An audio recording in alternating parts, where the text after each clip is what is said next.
Vamos a dar comienzo a este foro virtual del Club del Progreso, en el que va a hablar nuestro amigo Hugo Bauzá sobre teatro y democracia, un tema que se las trae. Voy a hacer una brevísima presentación de Hugo, que tiene un currículum enorme. Es un ensayista reconocido, especialista en cultura clásica, es doctor en filosofía por la Université de París, la Sorbonne, ha sido presidente de la Academia Nacional de Ciencias y es profesor consulto de la Universidad de Buenos Aires. Omito otros pergaminos para abreviar la presentación y a dejarlo a Hugo en el uso de la palabra. Adelante, Hugo. ¿Se escucha bien? Sí, perfecto. Buenas tardes. En primer lugar, agradezco al preciado amigo Guillermo Lascano el haberme invitado a disertar hoy en esta charla. Quiero destacar que hoy, 24 de agosto, es el Día del Lector, fecha que se instaló simbólicamente en recuerdo de Borges, que nació precisamente este día hace 121 años. Y recuerdo también que Borges, con la humildad que lo caracterizaba, decía que antes que un escritor, él era un buen lector. De modo pues que esta charla tiene algo que ver como homenaje a este distinguido escritor argentino. La idea es charlar sobre teatro y democracia. Quiero comenzar por puntualizar que cuando hablamos de teatro, en Occidente, aclaro, en Occidente, el teatro arranca de Grecia, más precisamente de Atenas. Suele hablarse de teatro griego, pero si uno quisiera ser preciso, debería hablar de teatro ateniense.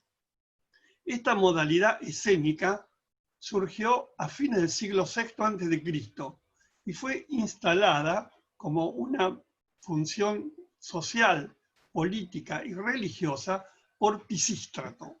Pisístrato fue un tíranos, es decir, un gobernante despótico que pese al despotismo, fue un despotismo ilustrado y se lo recuerda no solamente por haber instituido las fiestas dionisíacas que se conectan con el teatro, sino también porque ordenó llevar a la forma escrita, es decir, a papiro, a pergamino, los poemas homéricos, que hasta entonces solo se transmitían en forma oral. De modo pues que en el siglo VI se instala en Atenas una modalidad escénica que es lo que tradicionalmente conocemos como la tragedia. Si prestamos atención a Aristóteles, que es uno de los primeros en teorizar sobre esa cuestión, perdón que saludo a amigos que están en Alemania, Gabriela Revok y su esposo. Muy bien. Quiero destacar que si bien esta forma escénica se instala en Atenas en el siglo VI, eso no fue óbice para que también se trasladara a otras polis del mundo griego. De modo pues que hoy en diferentes ciudades griegas tenemos enormes teatros que proceden justamente de esos siglos anteriores a Cristo. La primera pieza conservada es Los persas de Esquilo, que Esquilo compuso, no digo escribió, sino compuso, porque hizo el texto, obviamente en verso, la regie, es decir, la puesta en escena, hizo la música, hizo el desfile del coro, es decir, compuso esta obra en el 472. Esquilo era una persona madura, frisaba los 50 años. Hay versiones de que con antelación a esta obra habría compuesto Las Suplicantes. Hay toda una controversia, que no voy a entrar en cuestión, de si primero fueron Las Suplicantes o primero fue Los Persas. Lo cierto es que en la década del 70 aparece la primera representación escénica en Atenas.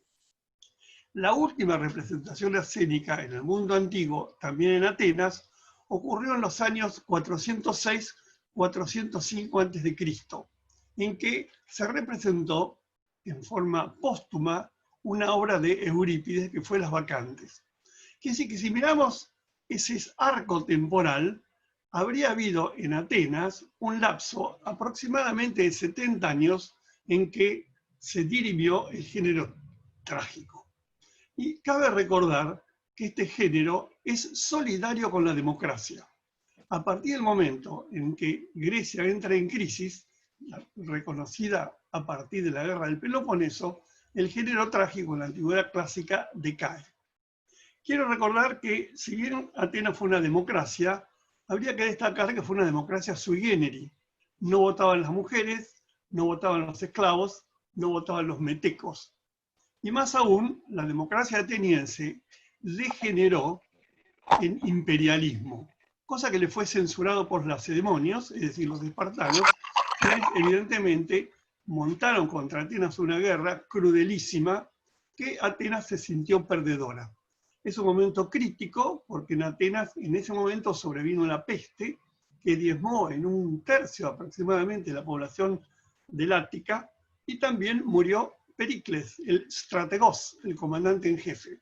Eso implicó la embestida de los espartanos contra Atenas y naturalmente el teatro prácticamente, no digo que perimió, pero quedó en un momento de sombra.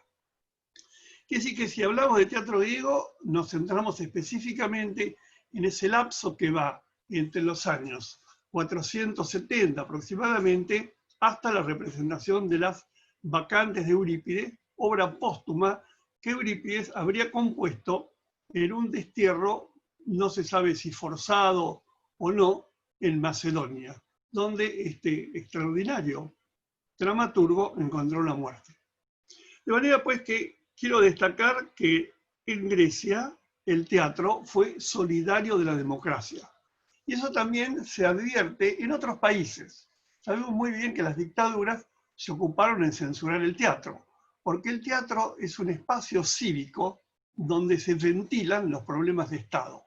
De modo pues que los gobernantes autoritarios vieron el teatro como un ámbito peligroso, precisamente porque allí se ventilaban cuestiones que podían molestarles. Lo que los griegos llamaron ta politica, es decir, las cosas que hacen al quehacer político. De manera que podríamos recordar numerosísimos ejemplos en que las dictaduras hicieron embestidas contra el teatro. Para recordar un hecho triste y luctuoso de nuestro país, en el año 1980 aproximadamente, durante la dictadura, incendiaron el teatro que estaba aquí en el centro de Buenos Aires, se me escapó en este momento el nombre, y que eso sirvió de base para que se armara teatro abierto, que fue una especie de aguerrida. El Picadero, Raúl. Muchas gracias, el Picadero. Mi nombre es Hugo, no Raúl. El Picadero, efectivamente, fue incendiado en la década del 80 y eso generó una reacción de los actores. Se armó lo que se llamó teatro abierto, que fue un movimiento justamente contra los momentos dictatoriales que se vivían. El teatro abierto, si bien nació en Argentina, no fue algo privativo de nuestro país, sino que se extendió también a otros países latinoamericanos. De manera que el teatro siempre es solidario de la democracia. Ahora, ¿qué datos tenemos de Esquilo? Esquilo es un personaje verdaderamente importantísimo desde muchos ángulos. Por ejemplo, actuó en 2 de las guerras que los griegos llevaron contra los persas, Maratón y Salamina. Y recuerdo de eso es el testimonio que dejó en la obra Los persas.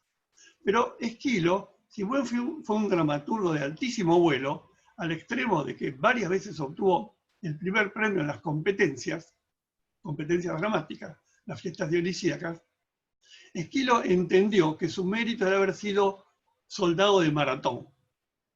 Existe un epitafio supuestamente escrito por Esquilo, cosa discutible, que dice: este monumento cubre Esquilo, hijo de Euforión, nació ateniense y murió en las fértiles llanuras de Gela, precisamente murió en Sicilia, y el afamado bosque del Maratón y el Medo caballeresco dirán si fue valiente. Sea de Esquilo o no, lo importante de este epitafio 2 veces milenario es que en la antigüedad Esquilo básicamente fue reputado como un soldado eximio que luchó en favor de su tierra y que se destacó en la batalla de Maratón, donde también murió su hermano. Previamente su hermano había perdido un brazo, algo parecido a lo que luego le pasaría a Cervantes en la batalla de Lepanto. También la embestida del Oriente contra Occidente. en el caso de los persas, o posteriormente en el caso de los turcos en Lepanto.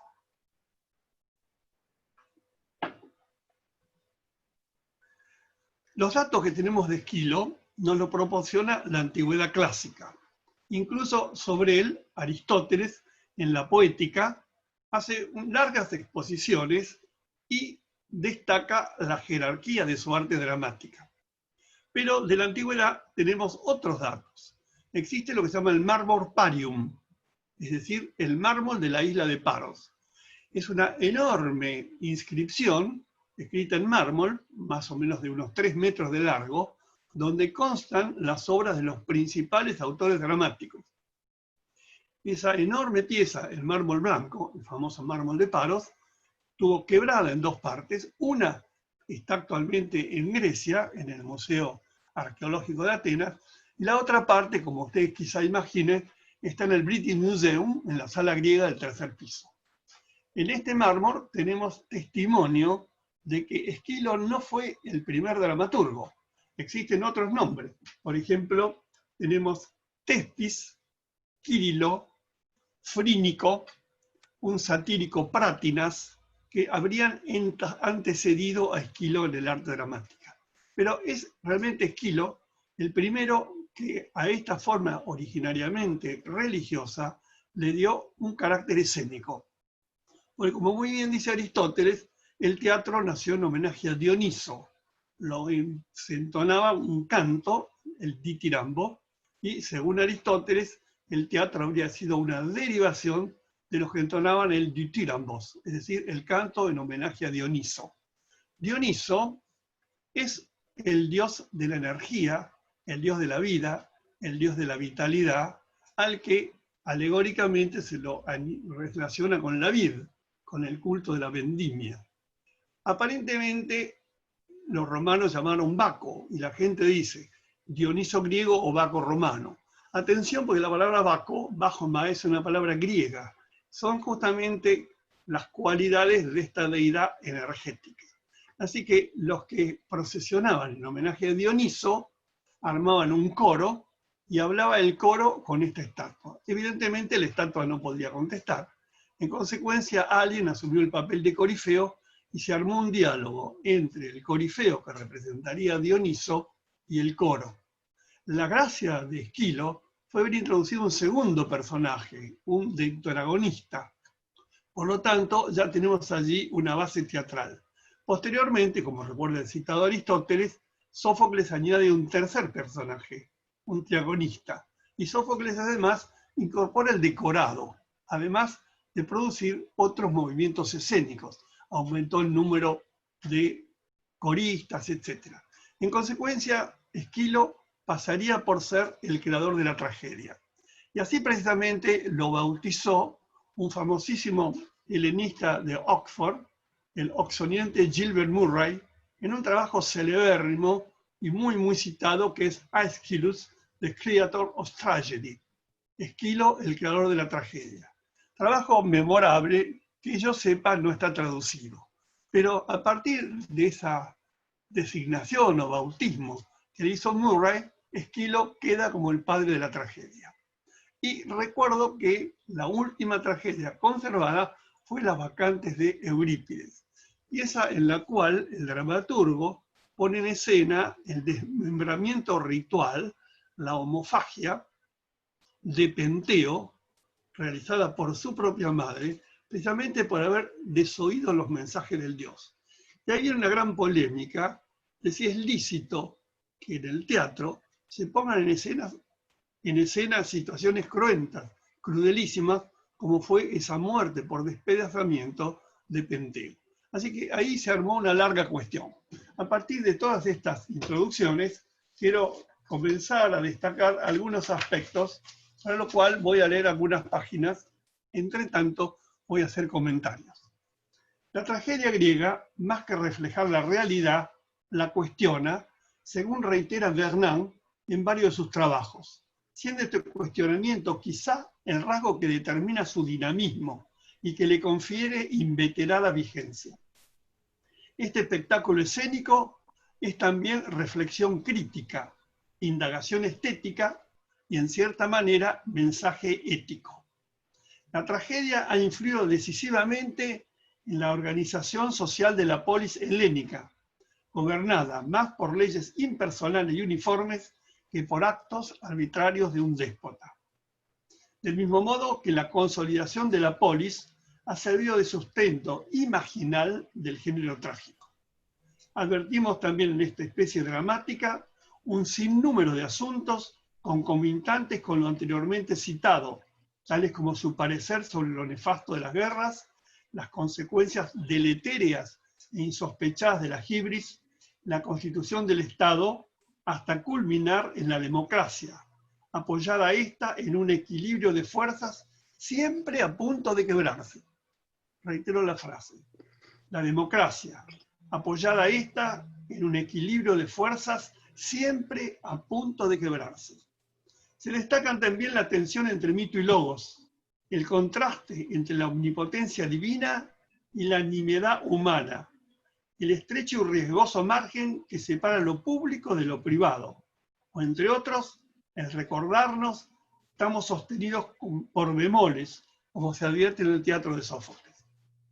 Son estos, pues, algunos de los asuntos clave abordados en la tragedia griega que en verdad más propiamente deberíamos llamar ateniense. Se trata de problemas siempre actuales, que a través de diferentes autores, O'Neill, Cocteau, Anouilh, Sartre, Camus, Beckett o Brecht, por solo citar algunos conocidos dramaturgos del siglo pasado, nos aleccionan e interpelan a diario.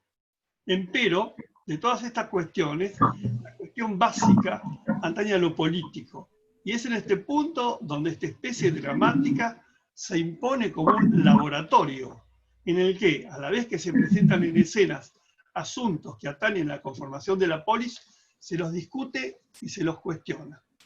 Charles Segal, el famosísimo estudioso del helenismo, murió hace un par de años, ha destacado que la tragedia ateniense, rito cívico en honor de Dioniso, estatuido oficialmente en el siglo VI por Pisístrato, tirano de Atenas, reafirma el orden social, en tanto nos advierte sobre los peligros de la desmesura, la arrogancia o la seveia, es decir, la impiedad contra la religión. Sin embargo, por el otro, la violencia de la acción representada, así por dar un ejemplo, la atroz muerte de Penteo que acabo de mencionar, la duda radical sobre la justicia divina, muchas veces incomprensible desde el lado de lo humano, así por ejemplo cito la famosa frase dis aliter visum, que aplica Virgilio en la Eneida, en el libro segundo, versos 428, a un personaje Ripeo, nombre nobilísimo de buen actuar, que de golpe tiene una muerte desastrada. Y los seres humanos no comprendemos por qué a alguien que actuó piadosamente le toca morir de un modo atroz. Y Virgilio lo resume con 3 palabras, dis aliter visum. Es decir, a los dioses les pareció de otro modo el actuar de Ripeo. Es decir, que habría una óptica aquí abajo humana y una óptica divina a la que no tenemos acceso, pero que sin embargo vemos un efecto que a nuestros ojos es deleterio.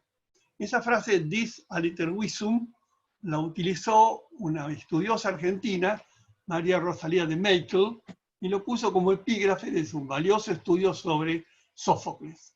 Dis aliter visum. Frase que resuena en la cultura griega.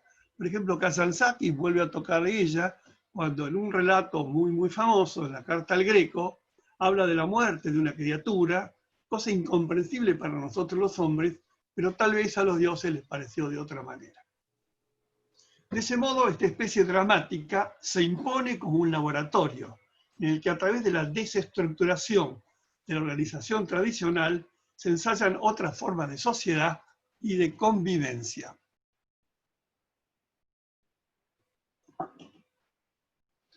Pongo énfasis en que la tragedia, por la propia naturaleza de su especie, se clausura siempre con una nota de dolor que subraya la lejanía e indiferencia de los dioses frente al dolor de los humanos.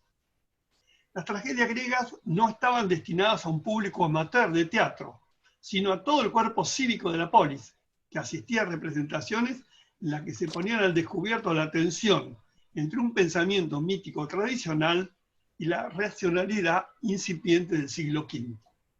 Lo festivo en las representaciones dramáticas servía también para cohesionar al cuerpo cívico, que, frente a los dramas que tenía a la vista, se mostraba homogéneo, ya que todos, por ejemplo, experimentaban los mismos sentimientos de horror ante el destino de Edipo o frente al luctuoso final de la joven Antígona.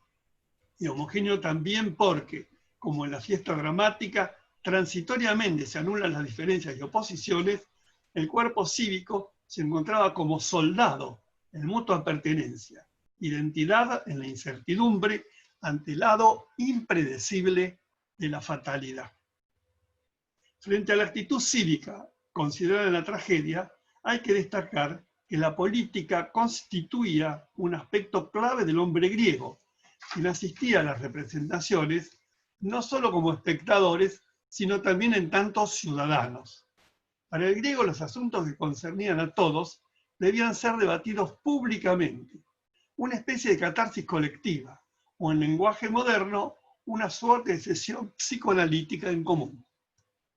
Esa circunstancia que vincula tragedia con política se acrecentó especialmente durante las guerras médicas, con lo que, frente a la frustrada embestida de los persas, se fortaleció el concepto del helenismo. En ese sentido, Demócrito dirá que entre los notables, quien renuncia a la política, ahora palabras de Demócrito, se expone a perder su reputación e incluso a padecer como si experimentara un efecto psicosomático. El pensamiento político griego está orientado como ideal siempre hacia la libertad y hacia una progresiva y sostenida tendencia a la isonomía, es decir, la igualdad ante la ley, dejando de lado el caso de las mujeres, los ancianos y los metecos, lo que se aprecia en el teatro entendido como espacio cívico, en el que se ventilan ta politica, es decir, los asuntos ciudadanos. El teatro griego como un espejo es un espacio virtual, donde se debaten cuestiones de Estado, aun cuando puedan intervenir tanto los dioses cuanto el azar, ordenando y dirigiendo los pareceres humanos como en definitiva resulta. La polis es el bien supremo, y el teatro, reitero, una suerte de laboratorio, donde se plantean, discuten y cuestionan problemas cívicos. Hay, pues, en la constitución del Estado, una tendencia orientada a lo racional, pero ¿dónde situar lo irracional? Este aspecto del humano es lo que se aprecia sobre las tablas, mostrando los efectos nefastos y deleterios a que pueden llevar la hibris, es decir, la soberbia, la jamartía, el error trágico o la adiquia, es decir, la injusticia. La adiquía, perdón el acento. A propósito de los persas, quiero recordar que hace unos días, exactamente unos 20 más o menos, en el teatro griego de Siracusa se puso en escena Los Persas, una versión que hizo el teatro griego contemporáneo, y en esta versión de Los Persas se puso en evidencia la hibris, la soberbia del mundo persa que intentó invadir Grecia, y que los griegos, con un puñado reducido de soldados, de hoplitas y de marineros, logró vencer un ejército multitudinario. Interesante porque esta puesta en escena de los persas sirvió de alguna manera para reflexionar no solamente sobre el teatro, sino sobre cuestiones de Estado, sino también sobre el tema de la soberbia. Es un tema que compete al género humano y frente al cual es siempre prudente preservarse y mirarlo desde lejos. Además, la puesta en escena de los persas se hizo con motivo de los 1500 años de la batalla de Salamina, en que los griegos obtuvieron esta victoria. De modo pues que esta versión de los persas, que fue vista urbi et orbi, sirvió de alguna manera para traer al mundo contemporáneo una representación trágica. Es muy probable que muchos de ustedes hayan tenido ocasión de verla.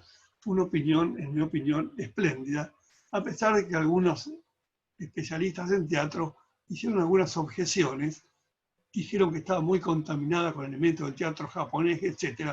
Pero a pesar de ello, para mí fue una pieza magnífica. Sorprendentemente extraordinario el movimiento del coro, excelente el papel, en mi opinión, del Ángelos, el que trae la noticia de la derrota, y lo interesante del caso es que Esquilo, un episodio que podía haber sido victorioso para los griegos, Esquilo se sitúa en el terreno vencido, aleccionando lo que puede ser la desgracia de una derrota, porque en última instancia la fortuna hoy favorece a un sector, mañana puede favorecer al otro. La tragedia ventila también problemas éticos, así por ejemplo, de qué modo liberarse de una culpa heredada, como es el caso de Orestes, que Esquilo dirime a partir de la constitución del Areópago, es decir, el alto tribunal de justicia, donde las causas no serán juzgadas por dioses, sino en merced al parecer de los hombres.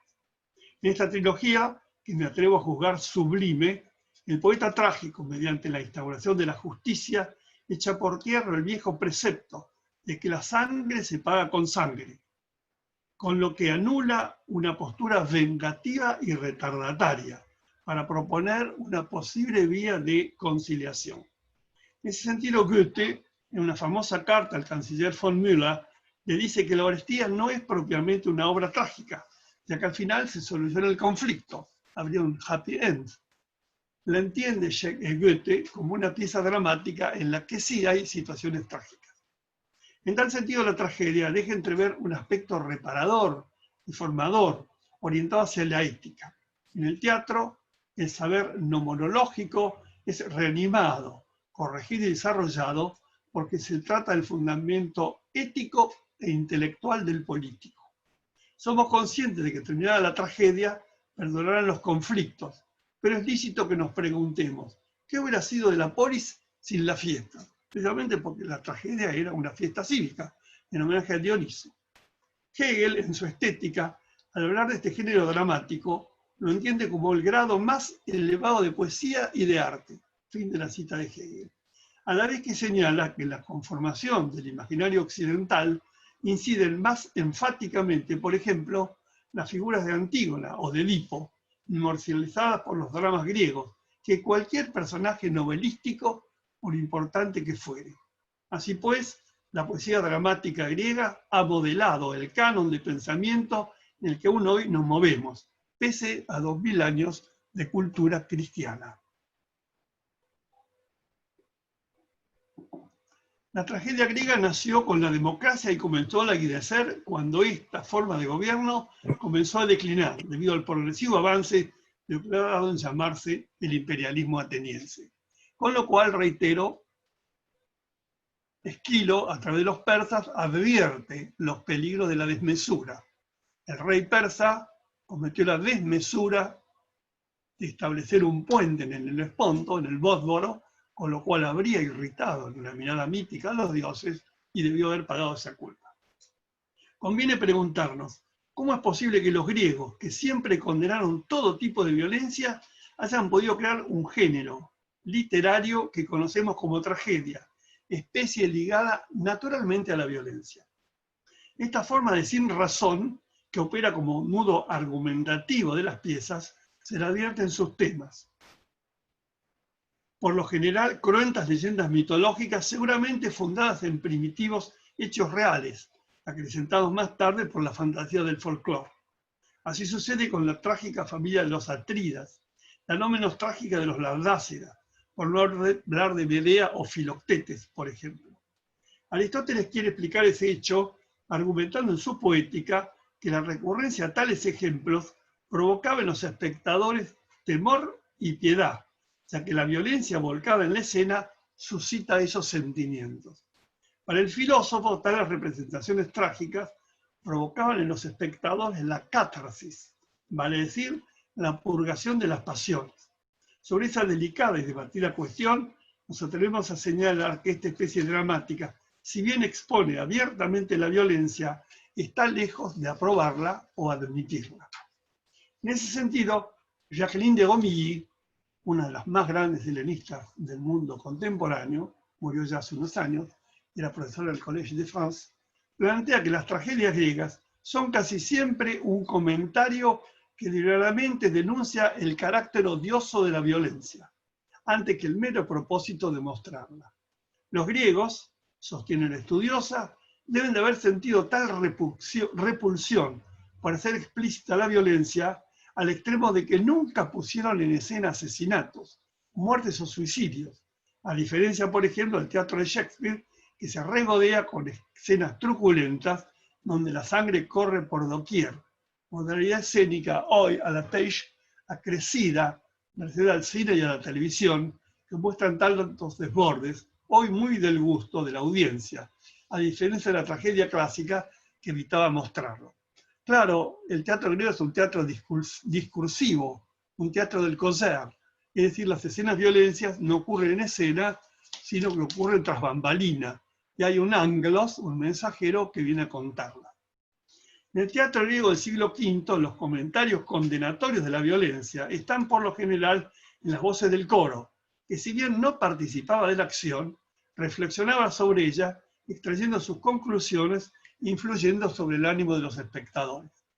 Además estaba el agón, la lucha, el debate de ideas, mediante el que en plena representación los personajes se ponían a plantear diversas tesis, confrontando doctrinas o pareceres, cuestión muy del gusto de los atenienses, como subrayan los historiadores. Parece que los atenienses fueron discutidores, parlanchines, muy habladores, en contraposición a los espartanos que eran lacónicos. Eso lo destacan varios historiadores, especialmente Heródoto. Los griegos jamás negaron la existencia de la violencia, por el contrario, la reconocieron, tanto en sus mitos y leyendas, cuando en la realidad de su vida ciudadana, denunciándola como posible vía para erradicarla o al menos atemperarla. Y es precisamente esta actitud que podríamos denominar didáctica, la que puede servirnos en nuestros días para evitar lo aciago a que llevan los desbordes y al imperio de la sinrazón. Reitero la frase. La que puede servirnos en nuestros días para evitar lo aciago a que llevan los desbordes y el imperio de la sinrazón. Ese sesgo moralizante sentó bazas en el imaginario occidental, tal como por ejemplo lo que se aprecia en el caso de los dramaturgos franceses. Así pues, Anouilh, quien en momentos afligentes de la ocupación nazi en París, puso en escena piezas que denunciaban sobre tablas la cruda realidad por la que entonces atravesaba Francia, a la vez que al ponderar el proceder de la pequeña Antígona, proponía la rebelión y el desacato, lo que sorprende que haya pasado inadvertido para la censura de la época. La tragedia remite al antagonismo y a la lucha, que son asuntos constitutivos de la polis y por ende de la política. Recordamos al respecto como símbolo emblemático la mencionada figura de Antígona, en quien, en las dos raíces que conforman su nombre, Antigón, la que se opone, está cifrado el destino trágico de su ser. Según su nombre, la razón de su rebeldía es ontológica y por tanto radicalmente inconciliable. Esta se pone de manifiesto cuando en el momento crucial de su vida, de cara al cadáver insepulto de Polinices, su hermano, arroja ritualmente un puñado de tierra sobre el cuerpo fraterno, con lo que, por desobedecer la orden del monarca, ponía en riesgo su propia vida. El enfrentamiento con su tío se explica porque la pequeña Antígona se mueve en el terreno de la dike, es decir, la justicia divina, en tanto Creonte, su tío, el del nomos, justicia humana. Y de estos dos imaginarios son irreductibles, pues divergen en su naturaleza, uno de carácter divino, otro de carácter humano. Y así pues, la pieza que Sófocles le dedica pone al descubierto lo inconciliable de esas dos perspectivas, lo que necesariamente conduce a un desenlace trágico. Georg Steiner, en un meduloso trabajo titulado Antígonas, con S en plural, donde pasa revista a poco más de 200 Antígonas, compuestas sobre la base de la heroína griega, muestra cómo cada una de estas recreaciones se conectó con tal o cual momento político, operando siempre como denunciante de situaciones críticas y poniendo de relieve la valentía del no entregarse. A propósito de Antígonas, la obra de Steiner, quiero referir algo que como latinoamericano o hablante español me compete. Este importantísimo estudioso, que falleció hace muy poco tiempo, pasa revista a más de 200 Antígonas del mundo occidental como del mundo del oriente, varias Antígonas de Japón. Pero omite referir las Antígonas en lengua española. Por ejemplo, Antígona Vélez de Marechal, la tumba de Antígona de María Zambrano, Antígona Bessi de Marechal y otra Antígona Furiosa de Griselda Gámbaro. Es curioso porque es como si el mundo occidental se redujera a una Europa donde España pareciera ser que para este gran crítico estuviera marginada. Es decir, llama la atención que Steiner no aluda a esta Antígona. Y ya que aquí en la pantalla veo la presencia de María Gabriela Rego, debo señalar que esta estudiosa argentina, hoy en Alemania, escribió una tesis doctoral publicada acá en nuestro país sobre Antígona, un trabajo celebérrimo, importante, al que todavía no se le ha prestado la atención que en mi opinión merece. Sobre Antígona quiero referir un hecho contemporáneo.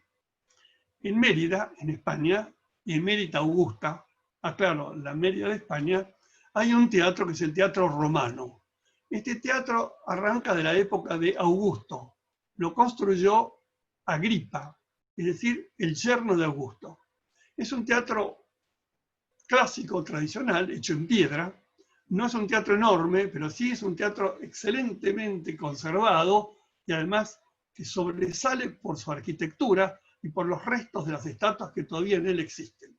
Es un teatro, no es enorme como puede ser el teatro de Epidauro, que tenía cabida para 16.000 personas, sino que es un teatro menor, tiene cabida para unas 3.000 y pico de personas. Aclaro, sentadas en el teatro, en el podium. Ahora, en este teatro se celebran anualmente, desde hace 66 años, los festivales del Teatro Clásico de Mérida. Este año las representaciones comenzaron a fines de julio y se prolonga por espacio de un mes, creo que todavía se están montando. Y los 5 primeros días se puso en escena Antígona, de una versión escénica de un dramaturgo mexicano relativamente joven que se llama David Gaitán. David Gaitán había mostrado esta pieza, que de algún modo es un símbolo de rebeldía, la había presentado en el DF, en el Distrito Federal, en México, en un momento crítico en que los mexicanos protestaban por la desaparición forzada de 40 y tantos estudiantes. De manera que la representación de la Antígona de David Gaitán, hace unos 3 años en México, tuvo una relevancia de orden político. Bueno, este realizador volvió a presentarla en el Teatro Romano de Mérida en los últimos días del mes de julio, es decir, hace muy poco. Y quiero destacar un hecho curioso de esta representación. Fue uno de los pocos ejemplos en que ahora España empezó a abrirse y permitió que a una representación teatral asistiera el público. El teatro tiene cabida, acabo de referir, para unas 3.000 y pico de personas. Solamente, según leí en las crónicas, asistieron 1.590 personas con la distancia física exigida por la reglamentación contemporánea a causa de la pandemia. Y además todo el mundo con barbijo. Lo que llamó la atención es que a esta representación asistió la familia real, es decir, Felipe IV, la reina Leticia y sus hijas. Y lo que destacaron toda la prensa es que cuando los monarcas entraron, fueron ovacionados.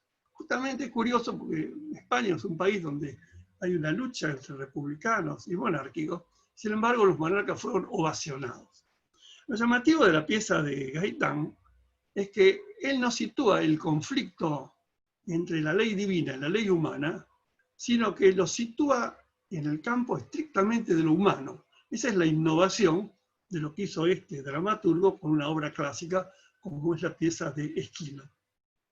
Y enfrenta 2 opiniones, la de Antígona, la Antigón, la que se opone, y la de Creonte. Y Antígona le plantea que él, como monarca, tiene una ley despótica y que él oficia no como un rey democrático, sino como un tiranos, como alguien que invalida todo pensamiento que se le oponga. Y ese, en cambio, plantea un documento, si se quiere, de carácter democrático, donde la clave no es la palabra del monarca, sino la clave es lo que despunta de una ley que emana del pueblo. Y lo que llama la atención, y en contraposición a la ovación originaria, cuando en ese momento Antígona hace un elogio de la democracia y un elogio de un pensamiento republicano, nuevamente el público se puso de pie y ovacionó el pasaje. Cuento estas 2 anécdotas para ver cómo un mito trágico, como es el mito de Antígona, puede ser revivido. Steiner destaca que más de 200 dramaturgos lo han trabajado, aun cuando, reitero, no menciona las Antígonas en lengua española. Sin embargo, como una pieza trágica de hace más de 2000 años, sirve hoy como pábulo para que reflexionemos sobre grandes cuestiones como tienen que ver con las leyes divinas, las leyes humanas, la contraposición de opiniones, es decir, con lo que Segal bautiza que el teatro griego es un laboratorio que aún hoy nos permite reflexionar sobre los grandes problemas que nos atañen: el amor, la muerte, la pasión, la hibris. Los ingleses suelen decir que toda conferencia que sobrepasa una hora comete la hibris de provocar el aburrimiento, el hastío del público. Soy muy atento a ese detalle, de manera que no quiero fatigarlos más y quiero agradecerles la presencia a todos los que veo a través de la pantalla. Gracias por escuchar.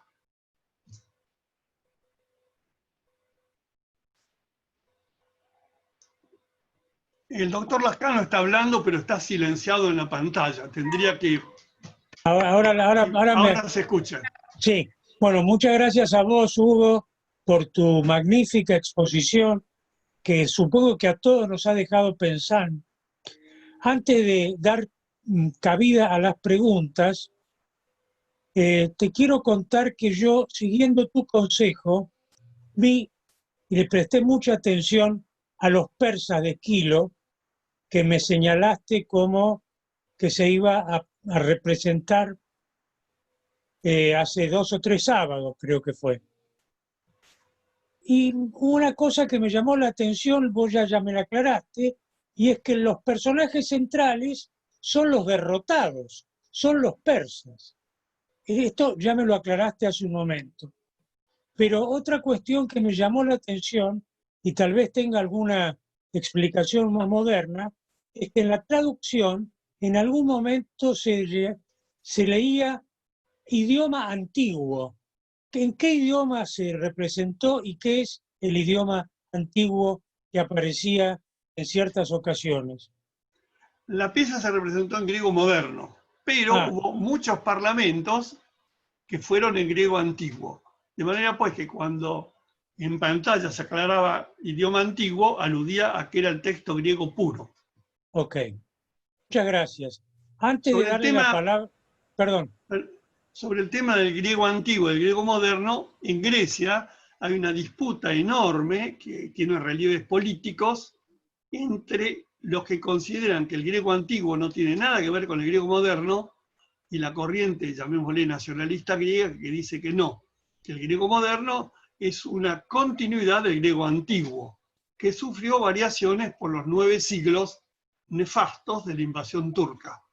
Incluso los que trabajan lingüística griega plantean que la lengua turca no modificó la estructura de la lengua griega, sino que solo añadió palabras, y que las palabras turcas incorporadas a la lengua griega moderna no invalidaron las palabras griegas tradicionales.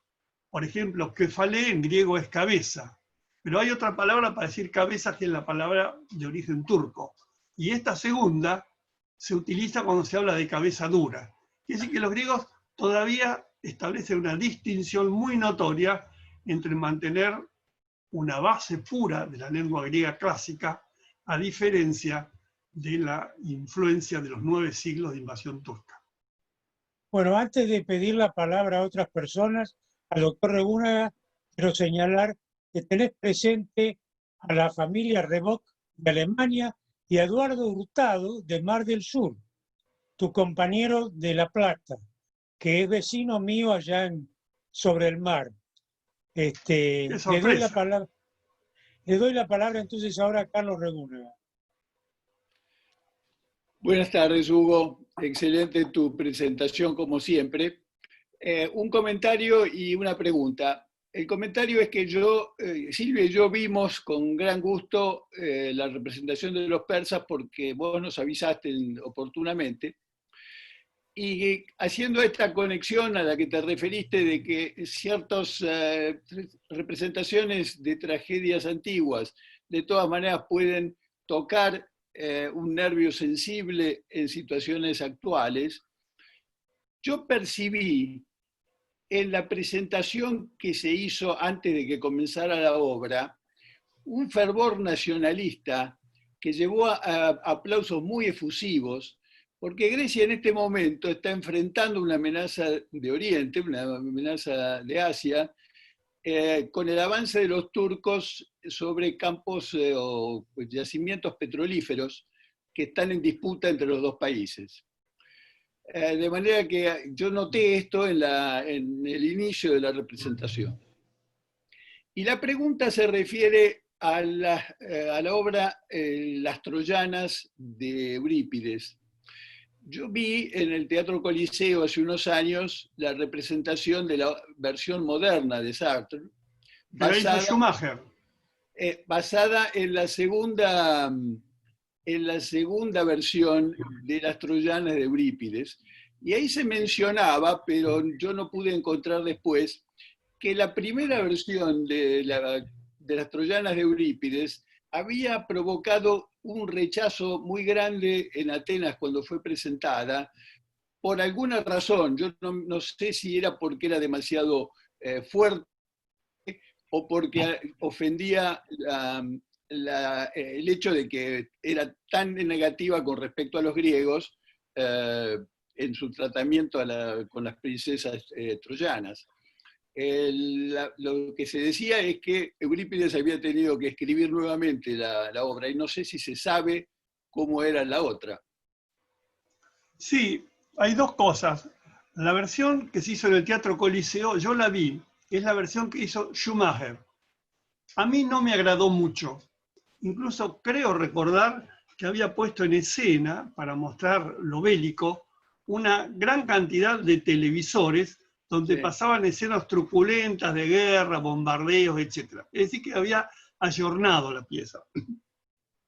Ahora, que eso no fue novedad de Schumacher. En una Orestía que se había hecho en el Teatro San Martín ya se había hecho eso. Ahora, de lo de las troyanas, sí, hay por ahí una cita, creo que lo dice Jäger, relacionado con el hecho de que la truculencia fue tan grande que disgustó a los atenienses y que Eurípides se vio obligado a rehacer la pieza. Pero no tengo más detalles sobre eso, y creo que nadie tiene un detalle exacto sobre la cuestión. Creo que tiene que ver con el tema de esa violencia exacerbada. Bueno, ¿quién más quiere hacer alguna pregunta? Si no hay candidato... Completando esto, si querés, a mí también me chocó en la obra que se representó en el Coliseo que los griegos fueran presentados en condiciones muy malas, negativas, y que tuviesen el uniforme del ejército argentino. Ese detalle no lo recordaba, pero bueno. Sí, estaban vestidos como oficiales del ejército argentino. Se ve que había un toque político. Lo que pasa es que la bandera griega tiene los colores blanco y celeste, tal vez de ahí la confusión. No, pero los uniformes eran uniformes verdes con todos los atributos de los oficiales argentinos. Bueno, yo tengo... Después, Liliana Paniagua Molina, después... Dale. No, quería decirle a Hugo que en varios tramos de tu exposición magnífica sos un genio sustantivo, realmente superlativo con todo esto. Más fuerte, que no se oye bien, por favor. Que sos un genio sustantivo y superlativo en estos temas, porque nos volvés a conectar con el mundo antiguo. En varios tramos de tu charla tan interesante, me hizo recordar un poco, me llevaste un poco al presente, ¿no? El teatro, los griegos, la antigüedad y el presente. ¿Qué consejos crees que hoy Sófocles, Esquilo y estos autores, estos dramaturgos maravillosos del pasado nos darían a los argentinos en el presente? Sobre todo cuando hablaste de Ibris y el famoso síndrome de Ibris de la vicepresidenta, que creo que está muy exacerbado en el último tiempo. Bueno, toda la tragedia griega, si uno la tuviera que sintetizar en 2 o 3 palabras, apunta a mostrar lo negativo, lo deleterio de la hibris, es decir, la soberbia. Eso por un lado. Por otro lado, nos pone frente a la realidad de que hay un mundo misterioso, llamémoslo divino o como quieran llamarlo, que escapa a la inteligencia humana. Hay algo frente a lo cual no hay respuesta. La racionalidad no termina de dar respuesta a los grandes interrogantes del hombre. Los grandes temas, cómo funciona el amor, qué es la muerte, si es que hay algo después de la muerte, no pueden ser resueltos por los conductos humanos. Pertenecen al terreno del misterio. Y sobre el tema de la hibris, quiero destacar que un estudioso muy importante de los estados de Gran Bretaña, David Owen, O-W-E-N, David Owen, escribió un volumen, un trabajo, que tiene que ver con la historia de la hibris. En español se dice soberbia, en griego se dice hybris. Así que si lo pronunciamos a la griega, no me agrada decir ubris, habría que decir hybris, sino digamos simplemente soberbia o en latín superbia. Bueno, David Owen es un psiquiatra, fue ministro de Salud Pública en Gran Bretaña y después fue canciller de Gran Bretaña. Quiere decir que es un hombre que tuvo ocasión de codearse con el poder, con reyes, presidentes. Y cuando termina toda su carrera política, David Owen escribe un libro, no me acuerdo el título exacto, está traducido al español, se publicó en España hace 7 u 8 años, y en este libro... ¿En el poder y en la enfermedad? Correcto, gracias. En el poder y en la enfermedad, correcto. In the Power, efectivamente, ese libro. Y en ese libro, él plantea que todas las personas que llegan a un punto elevadísimo de poder, sin quererlo, consciente o inconscientemente, caen en hibris. Y empieza a nombrar enorme cantidad de personajes de la historia contemporánea que, según opinión de él, David Owen, psiquiatra, pecan de hibris. Así que la obra de David Owen es muy, muy interesante, muy sugestiva y aclara muchísimas de las preguntas que aquí la doctora Paniagua acaba de formular. Así que me limito a sugerirles la lectura de este extraordinario libro de David Owen, al cual seguramente el médico periodista que puso de moda el tema hibris acá en Buenos Aires seguramente debe haber leído. Me refiero a Nelson Castro, ¿no? Sí. Yo te quería hacer una pregunta vinculada con la democracia, Hugo. Señalaste vos como un mérito y una distinción o un distingo importante del teatro y de la vida griega, digamos así, el aplauso o la consideración a la democracia. Me gustaría alguna reflexión adicional que se pueda ligar con el presente, si es posible. Bueno, yo soy democrático, creo que de todas las formas de gobierno, la más pura, a pesar de sus errores, es la democracia, y creo que como ciudadanos tenemos que apostar en favor de la democracia. Es decir, toda protesta, siempre que sea pacífica y respetuosa, creo que es bienvenida.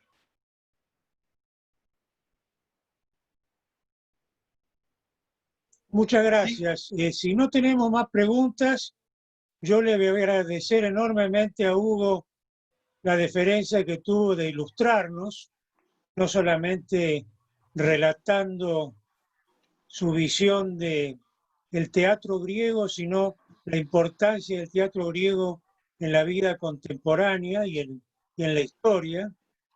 Y recordarles que mañana tenemos otra presentación de la que van a ser todos informados, y si no, se las informo ahora, que es la presencia de el doctor Piumato, que va a hablar, me parece, del tema del Poder Judicial. Piumato es secretario general de los empleados judiciales. De modo que están todos invitados y muchas gracias, Hugo, muchas gracias, Malena, por tu presencia silenciosa, y muchas gracias, María Luz, mi esposa, también por su presencia silenciosa. Y muchas gracias a todos, ha sido muy útil.